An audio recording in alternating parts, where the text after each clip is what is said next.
We're going. Nice. We're live. Doing it live. Prairie Track and Field Podcast. That's not really live. Live That's just action. recorded. We're here with the Prairie Track and Field Podcast. Yeah, this is my episode, Yeah. right? Like, you guys are my guests. Dude, I don't know much about North Dakota. I'll race somebody though. All right, you guys ready? Here we go. Taylor. Yes, sir. Right. Hi, I'm Austin Eartham. And I'm Taylor Patton, and welcome to the Kitchen Table Podcast. We're here to motivate, educate, and relate to you guys, sharing our stories, helping you to get 1% better in all areas of your life. Tonight we got Ryan Enerson back with us. He's going to share a little bit more about how he gets things done throughout the week in his busy schedule and trying to obviously do some stuff in the track and field world and A lot of other things, too. More than just that. But we'll let him introduce himself again. Again, thanks for being here, Ryan. Really appreciate it. Oh, absolutely. Love being here again. Yeah, like Austin said, I'm training for the decathlon, trying to qualify for the U.S. championships that are coming up. There's an indoor one in February or March, depending on where the calendar falls, and one outdoors as well. And in between that, I'm pursuing a doctorate of physical therapy degree at Des Moines University. I host my own podcast, the Prairie Track and Field Podcast. Go listen to it. And I'm a husband. I'm a dog dad. I feel like I wear a lot of different hats. I'm gonna go lead Fellowship of Christian Athletes tonight at Valley High School. So yeah, doing a lot. Busy man. Yeah, so you wear a lot of hats in that. I mean, I'm just... Which is ironic because I'm not wearing a hat right now and you are, but... Right. So obviously, like, you pour out into a lot of different communities in a lot of different areas. How do you pour into yourself? Ooh, that's one of my favorite questions. I ask people, like, how do you take care of yourself? Yeah. And I like to reflect. I spend time journaling. I know you guys talk about that quite a bit, but it's really just trying to find those quiet times and, like, really take advantage of those, whether it's just some, like, internal self-reflection, whether you're writing it down, and just knowing when you need to take a break too, because it gets to a point where you're just like, all right, I gotta stop, and knowing when, okay, tonight I gotta take this off. I can't do this tonight, or I've got to move this to tomorrow because I just need to take care of myself. Knowing when it's time to pull off the gas a little bit. For sure. And because I definitely think you have to know when, especially like in like at the athletic world, like when you're training in that, like it comes like a lot of injury then. It's susceptible to that. So you really have to like know your body and like know what you can go through. And if it's like something like you're like not mentally or physically ready for, like it's okay to put a break on it for a day or two and just recuperate. So that way you're able to fully like dive into it instead of getting into it, hurting yourself, and then putting yourself in a farther ditch or for sure, in a worse mental state. Yeah, like being flexible is the name of the game as an athlete. And when you're a busy athlete as well, like even last week, I didn't take my own advice. I got sick because I stayed up way too late studying. Like I actually got a cold because of it, and I can attribute it all to that. So do you, because obviously, let's say it's test day like you said last week, how do you prioritize what's important now and what's important for the future? Because you said you might not have a competition for 3 to 4 more months, but obviously you have to be training in advance. You can't just walk out and expect to win. Yeah, I mean, like when it comes to school, really just trying to take advantage of all the time that I have already in my schedule. Like I have to go to class, making sure I'm listening when I'm in class and paying attention and making sure that I'm using my time wisely in that sense. When it comes to training, like really just making sure you get out the door and trying to fit in the little things. Like maybe I can't do my shoulder exercises at the end of practice, I'll do them later tonight, or I'll take a break studying the next day and do my exercises then. It's all about being flexible and adaptable and being able to move things around and not lose your cool about it. That's funny because I will literally do stretching at school. I would do my abs at school because you don't have time. So that's another 15 minutes, right? That you could go home and study or get something done. Usually I want to just be done with the day, so it's I don't want to be out till 9 o'clock trying to get stuff done. Yeah, I want to go hang out with my wife most of the time, and so it's like, okay, if I've got to move this somewhere, got to get it done. Yeah, it's process. So how do you give yourself, I guess, talk about self-care a little bit, talked about prioritizing. How do you go to your past life? You were a teacher. How do you get to the weight room, get to the track after school when you know you've had a long day and you don't want to do it? Oh, that's so hard. You've got to look at the big goals though. Like one of my big goals this year is I want to win the Drake relays, and I know that I'm not going to do that if I don't go to the weight room or if I don't go to the track. And it's something I really struggled with last season. It was tough to try to get out the door when it was cold, and I was adapting and adjusting to new facilities and being able to work out of Valley in the weight room, but not really having a track to train on. And it's just really looking at your big goals and wondering how bad do you really want them? Because if you want them bad enough, you'll find a way, and if you don't want them bad enough, you will find a way not to arrive there. So then you start your workout, right? Then we talked about prioritizing. How do you know how much time you need to put into it, I guess? Because a lot of people think, oh, you got to work out for 3 hours. Whereas I'm more like, it's about what you get done in the hour and a half you have. But there's also people in California, Florida, warmer places that's all they do. They work out all day. Yeah. Right? So there's a stat out there that I found. No CrossFitter in the history of CrossFit has ever finished in the top 10 while having a full-time job. Yeah. So how does that affect your training being as a full-time student? Obviously in college it's a little easier, right? Because they give you time to do that. But now you're not under the NCAA, it's kind of on your own, right? Yeah. So how does that affect you, or how did being a full-time employee at a school and then trying to train affect you?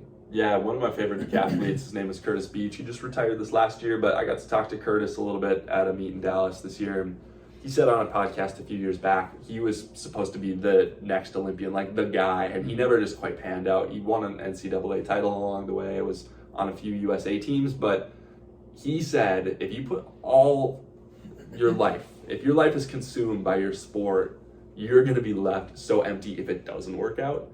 And I look at some of these people, and when it's going great, they're living the best life. They're getting money, they're getting paid to work out, they're getting paid to travel and go and compete places, and it's awesome. But what happens when you're injured? And for me, I think one of the advantages of having a busy schedule is, one, I can't obsess over training. Like, I can't let that keep me up at night, because I either have something else keeping me up at night, or I have other things I can shift my attention to and not worry if I had a bad practice or a bad meet or competition or whatever. And honestly, when I show up to these meets, it's not my career riding on this. Like, I'm not worried about getting dropped by a sponsor like so many people in the track and field world are. I'm there to ball out and have a good time. And if I like win a meet last year, like, I'm gonna come back and tell my students about it and brag about it, and like, you kind of have fun with it. But if you watch these people that, like, it's almost like the joy can get sucked out of the sport if like that's what you're doing. And kudos to the people that are sponsored, because I mean, that's the dream, right? That's the goal for everyone. But I also know that if I don't meet my goals, like, sweet, I've got a wife at home, I'm gonna be a doctor, I'm going to keep doing my podcast that I love to do, I've got all these other avenues. And you guys talked about that last week on the show, like, when you don't reach your one thing, like if you don't plan for plan A and it doesn't go as well, you have different plans, and kind of ties into that. So I'm gonna play devil's advocate here. Do it. What about those people who, so obviously backstory. Most athletes, after their career's over, you're right, don't have they're no longer, it's Ryan the track athlete, right? It's not Ryan the person. So a lot of people lose their identity. But how would you say those people who, let's say, hey, Ryan really doesn't want to make the USA World Championships or USA Championship qualifying meet, whatever it is, because you're not fully invested? What would you say then? There's like that cheesy John Lennon story where his teacher was like, I want to be happy when I grow up. And she's like, you don't understand the assignment. And he's like, you don't understand life. I hate that story. It's like, good. But, you know, I think I would just tell those people, one, I'm probably realistic. Like, I know the chances of me being an Olympian aren't super great. And so I'm preparing for other avenues in my life. And, you know, it is tough. Like, I would say, however, that I'm all in with what I have. Like, what I have to give to the sport right now, I'm all in. Like, I was out there today. I was on the track. I was long jumping. I ran some 150s. I made my way to the weight room. Like, I still found a way to get in at least 2.5 hours of work and do all these other things too. So, and for most people, like, that's such a small percentage of people that get paid to work out and make a living. There's so many, especially in track, like a sport with not very many eyes on it.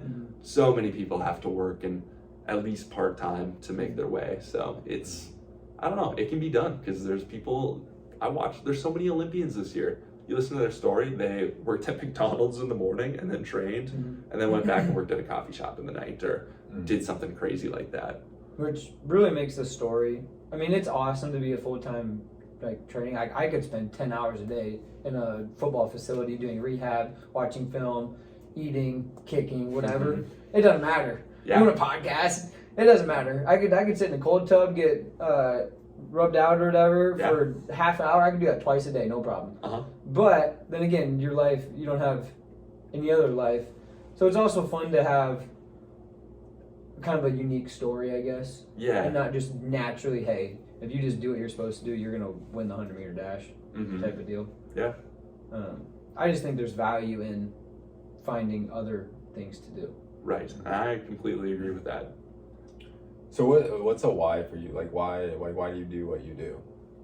Honestly, I've asked myself that a lot over the last couple of years. Why are you still doing it? Because I'm not sponsored. I'm not making money. It's inconvenient to go and absolutely like destroy myself in a workout. It's no fun. It's not always fun at the end of a workout, laying on the track on your back, looking up at the sky, gasping for air. But I think really, I just want to see what I can do. How far can I push myself, and what are my limits? Because right now I have an opportunity that I'll never have again at this point, and I just feel like I have a lot to give to the sport right now. And that might be the goofy guy that shows up in the meets that hasn't had a place to high jump in the last 3 months, but is doing it because he loves it. And if that infects somebody that is training full time to be happier and push themselves even better, like, sweet, that's cool. I'll be that guy. Yeah. Or you go and you beat them and you show them, hey, this doesn't need to be as serious as you're making it. Yeah, well, like, story, I talked about it on the last episode I was on with you guys, but that 1500 I ran in Azusa, California, me and a guy that's sponsored by Adidas, me and one of my friends that's also not sponsored, we paced him to the 1500 time that qualified him for the Olympic trials. He'd been hurt for 2 years.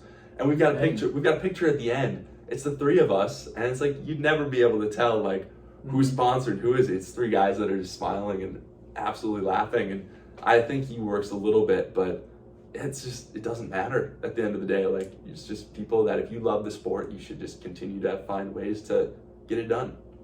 Really. I like it. It's like a driving passion. Yeah. I go back to that 1500, or even like, let's say you don't have a place to high jump or pole vault, whatever. You just go to the meet and you know, like the old get her done type deal. Yeah. That's you think you're on the start line.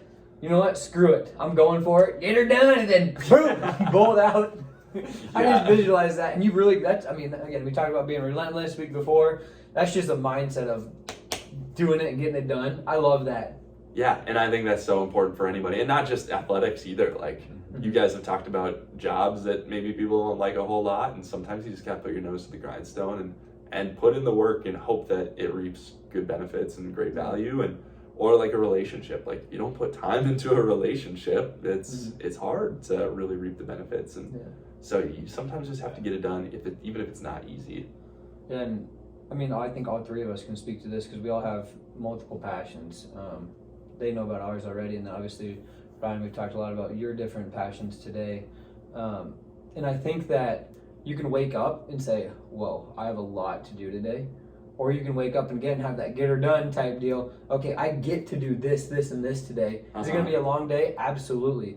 But we've kind of talked about this before. Everything for the most part that we're doing throughout the day is beneficial, not only for us, but others. And it's something that hopefully you enjoy doing, right? Yeah, like you and I were in the weight room earlier, Austin, and we were talking about so my day so far has been, I went to school, I took a test, I went home and ate lunch, I went back to school and practiced, and then I found myself at the track, found myself in the weight room. Now I'm at the kitchen table going to FCA tonight. Literally at the kitchen table. Literally at the kitchen table. And so those are like all things that I really love, and it makes your day great. Yeah. And I think I was talking to Taylor last week about this. I was at church like 3 times last week, besides Sunday, just doing different stuff. And it's a long day, but it feels so good at the end. And just like in college, when we go to St. Stephen's, like that felt great at the end. It was a long day, but I wouldn't trade it. Yeah, just to get like that, like bonding time with other people, it just to like relax. Yeah. And just like hang out. Really nice way to end your day normally. Yeah. Recommend journaling, praying, whatever. At the end of the day, that'll really help. But anyways, we're at a 14:40 mark about. So Ryan, I want to thank you again for coming on. Thank you. Always a pleasure. We'll get you again on for a full episode about maybe in March after the meets, and we'll see where you're at. Yeah, it'd be So people fun. can kind of see how you've made progress. We'll link our socials down below. Anyways, have a good rest of your week, and we'll catch you guys next time. Thank you. Love you. Bye. Boom! You slammed that so hard. What was